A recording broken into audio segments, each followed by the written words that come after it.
Hero Panji. Kau tolong bilang cintakah tidak, kau cintakah tidak, yang sampai dukun bertindak. Kau tinggal jawab mau tak tidak, oh mau tak tidak, yang sampai jangan jangan bila selalu terjaga di mana kau dapat. Hatiku bagus ini. Assalamualaikum warahmatullahi wabarakatuh. Perkenalkan, nama saya Witan Yonos dalam Sekorban. Perkenalkan, nama saya Darul Magente. Perkenalkan, nama saya Ardian Santobuo. Kami dari kelompok 2 Tech Insider. Kami akan membahas dan menjelaskan beberapa hal yang terdiri dari 5 poin. Satu, yang pertama yaitu pembahasan pemrograman. Yang kedua, apa itu SDLC. Dan yang ketiga, apa itu lisensi perangkat lunak. Yang keempat, masa depan perangkat lunak. Dan yang terakhir, bagaimana software dibuat. Jadi, pembahasan untuk poin pertama akan dijelaskan oleh teman saya di video berikutnya. Perkenalkan, nama saya Ardian Santobuo. Saya akan membahas tentang bahasa pemrograman. Bahasa pemrograman adalah bahasa khusus yang digunakan untuk menulis perintah atau instruksi agar komputer dapat menjalankan tugas tertentu. Dengan bahasa pemrograman, manusia bisa berkomunikasi dengan komputer.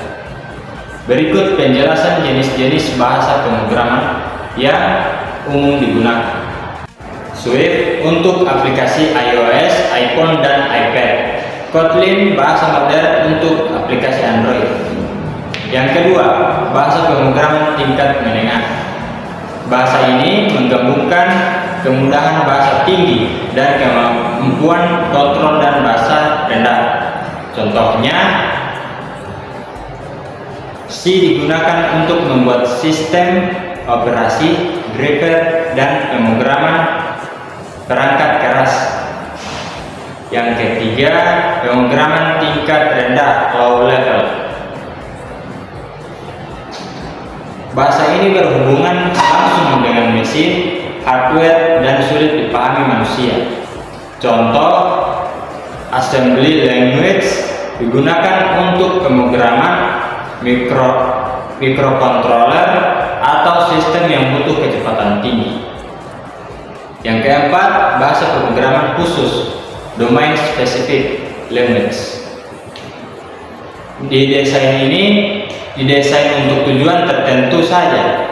Contoh, SQL untuk mengelola database, HTML dan CSS untuk membuat tampilan halaman web, bukan bahasa pemrograman penuh, tapi sering digunakan bersama JavaScript. R untuk analis statistik, data, dan science.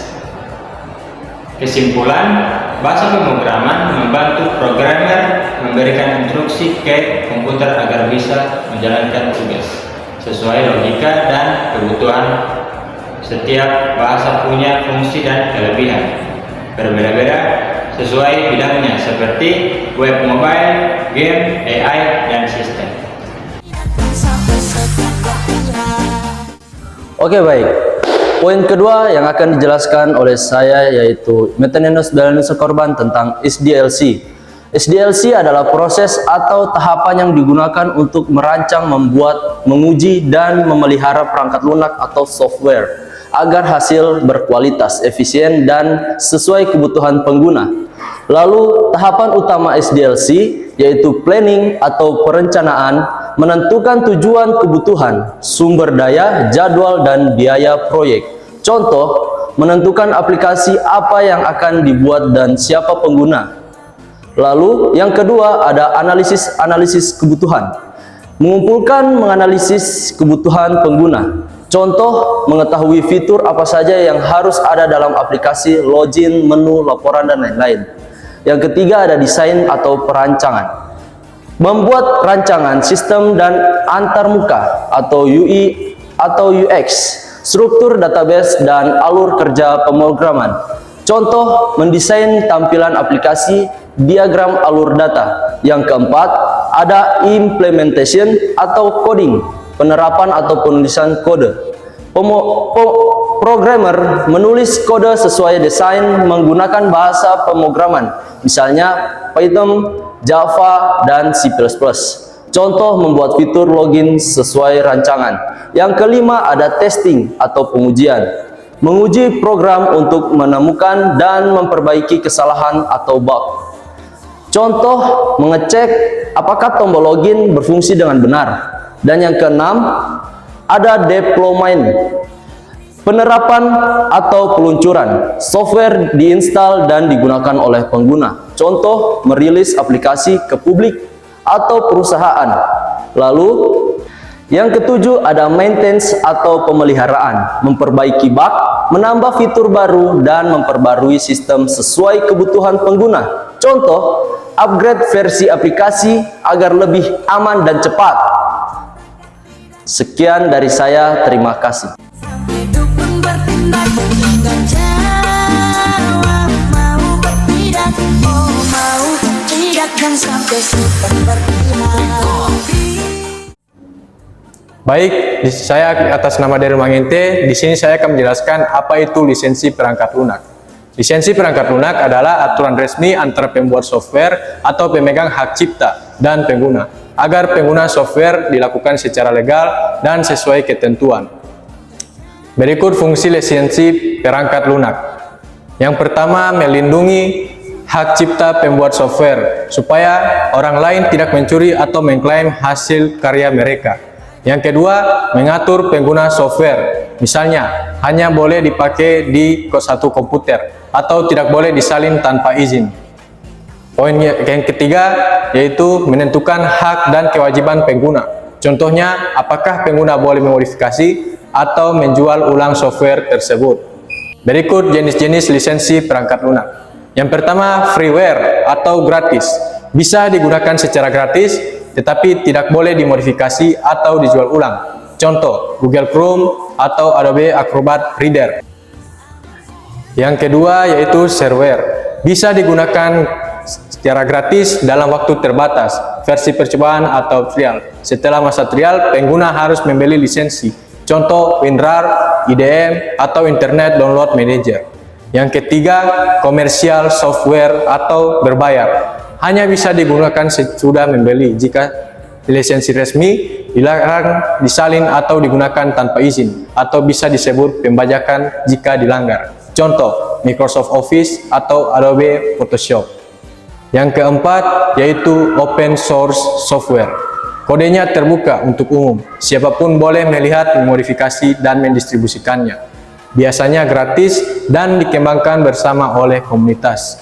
Contoh, yaitu Linux atau Mozilla, Firefox, dan LibreOffice. Yang kelima yaitu public domain.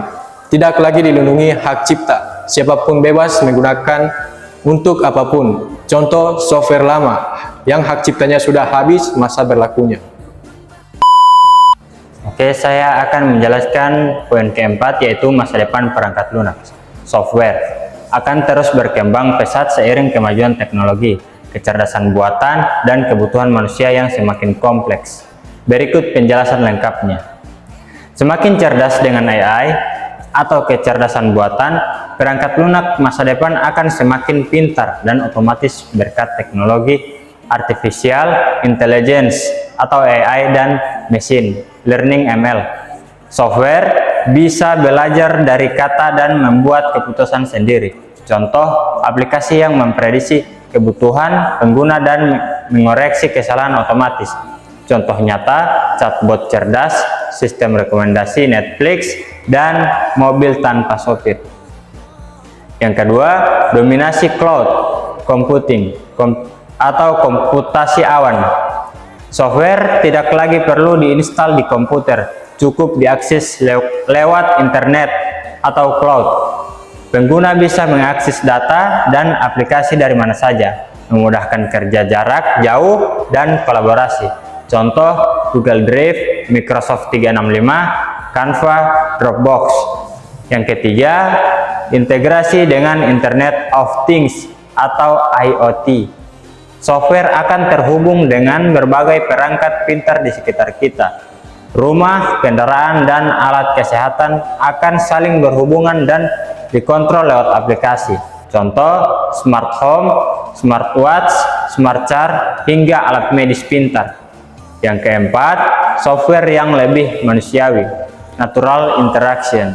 Antarmuka UI software akan semakin mudah digunakan, menggunakan suara, gerakan tangan, atau bahkan tatapan mata. Contoh, asisten suara seperti Siri, Alexa, atau Google Assistant. Yang kelima, cyber security jadi prioritas utama. Dengan makin banyak data online, software keamanan akan berkembang pesat. Fokus pada perlindungan data pribadi, enkripsi, dan keamanan jaringan. Contoh, antivirus berbasis AI, sistem login biometrik atau sidik jari wajah. Yang keenam, pengembangan lebih cepat dan fleksibel.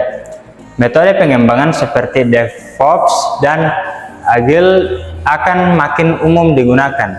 Software dibuat lebih cepat, mudah diperbarui, dan menyesuaikan kebutuhan pengguna secara real time.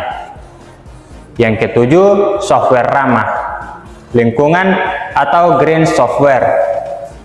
Software masa depan juga akan memperhatikan efisiensi energi dan dampak lingkungan. Fokus pada penghematan daya, server hemat energi, dan pengolahan data ramah lingkungan.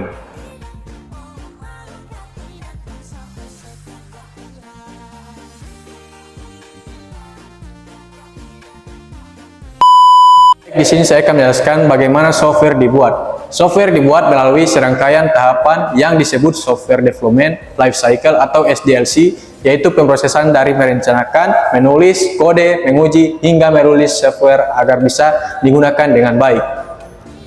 Berikut tahapan pembuatan software. Yang pertama yaitu perencanaan atau planning. Di tahap awal, tim menentukan tujuan software atau apa ingin dibuat dan untuk siapa. Masalah yang ingin diselesaikan, waktu, biaya, dan sumber daya yang dibutuhkan. Contoh, mau buat aplikasi toko online, berarti perlu fitur belanja, pembayaran, dan pengiriman. Yang kedua, analis, kebutuhan atau rekrutmen analisis. Tim mengumpulkan semua kebutuhan. Penggunaan mereka menanyakan apa saja fitur yang diinginkan dan bagaimana software harus bekerja. Contoh, pengguna ingin bisa menambah produk ke keranjang dan bayar lewat e-wallet. Yang ketiga, perancangan atau desain.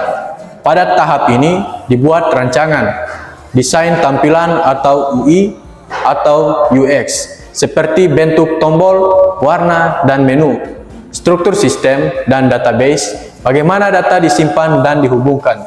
Contoh, mendesain tampilan halaman utama dan sistem login. Yang keempat, pengkodean atau coding, atau biasa disebut implementation. Inilah tahap di mana pemrogramer menulis kode menggunakan bahasa pemrograman seperti Python atau Java dan C++, JavaScript, Java, dan lain-lain. Contoh, menulis program agar tombol login berfungsi dengan benar. 5. Pengujian atau testing. Software diuji untuk memastikan tidak ada BUG kesalahan program sebelum fitur berjalan sesuai rencana. Contoh, mengecek apakah sistem bisa menyimpan data pengguna tanpa error. Yang keenam, penerapan deployment. Setelah lulus pengujian, software diluncurkan dan digunakan oleh pengguna. Contoh, aplikasi dipublikasikan ke Play Store atau digunakan di kantor. Yang ketujuh, pemeliharaan atau maintenance. Software tetap dirawat agar tetap aman dari BUG atau virus, diperbarui sesuai kebutuhan pengguna baru. Contoh, menambahkan fitur baru atau memperbaiki error setelah dirilis. Sekian dari kelompok kami. Bila ada salah kata atau kesalahan dari video yang kurang berkenan, kami mohon maaf karena setiap manusia memiliki kesalahannya masing-masing. Dan jangan lupa untuk like, comment, and subscribe karena sebagian penilaian dari video kami itu bukan sebanyak-banyaknya orang menonton, melainkan subscribe dari teman-teman semuanya. Sekian dari saya sebagai operator kelompok 2 Tech Insider. Assalamualaikum warahmatullahi wabarakatuh. Jadi Indonesia, kau tahu aman saja kakak yang tahu.